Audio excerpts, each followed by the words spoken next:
I'm in here at MGM National Harbor with Super Featherweight Tyler McCreary. Just finished up in a fight against Jessie Cris Rosales. What do you think about your performance tonight? I mean, this is your first one at Super Featherweight. You just talked about it last week, man. What do you think about your outing? I thought I did good, you know.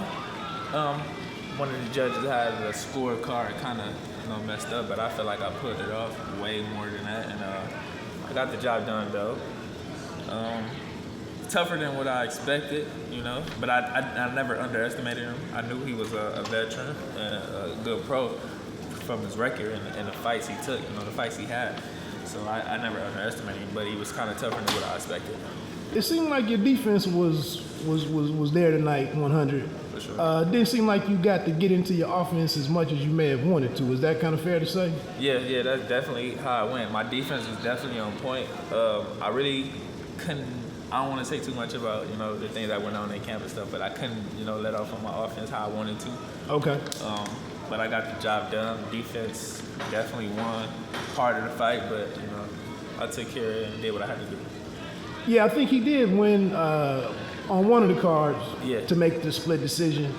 I don't know. I mean, like I said, I thought just watching it from ringside, I felt like your defense, I felt like a lot of his shots were landing on your gloves. Exactly. And with him coming forward a lot of the night, it gave him a chance to look a little better. Yeah, that's what it is, man. A lot of these judges really don't like pure boxers and defensive fighters, A lot of the punches he was throwing was all touching the shoulders and gloves. I was blocking and slipping on most of the punches, but he was more busier and it looked like he was doing something with what he was landing, but I'll take the win, man. I'm not complaining.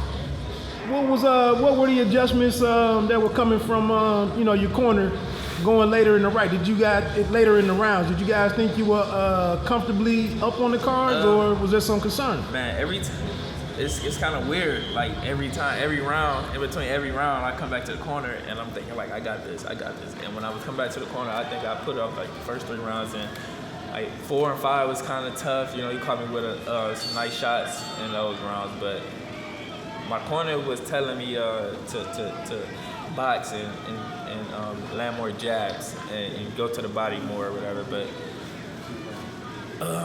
I told my coach in the 7th or 8th round that I was going to pick it up anyways and dig deep and give it all I got. So that's what I did. Right. I thought in the 8th round you did come out and got the round that mattered. I thought I wouldn't say that you needed it, but like I said, and what you just mentioned, a guy get a lot of credit for coming forward and letting his hands go.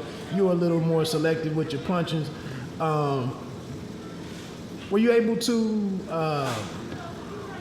Any reason, in your opinion, why maybe you didn't get into more of a rhythm? I know you had.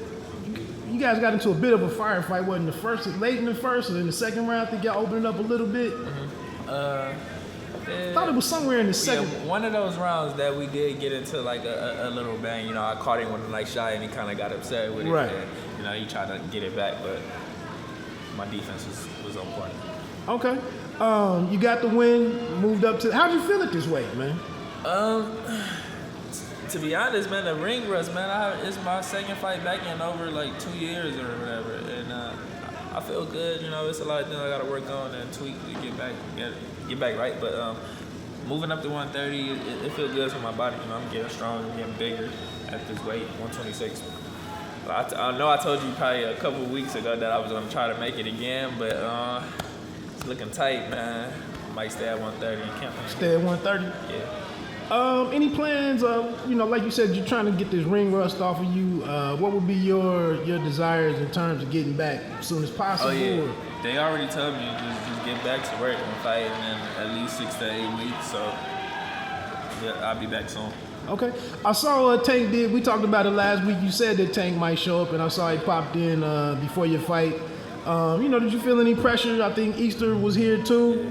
Any pressure performing in front of everybody away from home? No, definitely not. It wasn't no pressure. It was more of an excitement to know my brothers there supporting me in the crowd, and I can hear them boys clear as day. I hear Tank telling me to, use the jab, feint, and I'm hearing Bunny telling me to feint, throw the hook.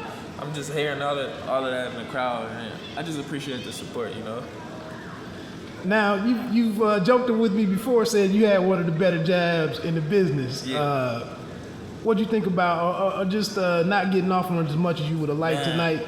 That was the first thing I told my coach. Like, my jab wasn't there tonight. Like it's a lot of things that I got to go back and work on, but I definitely feel like I got one of the strongest and best jabs in the business, especially at this weight class. My reach is too long, and my jab is just too powerful.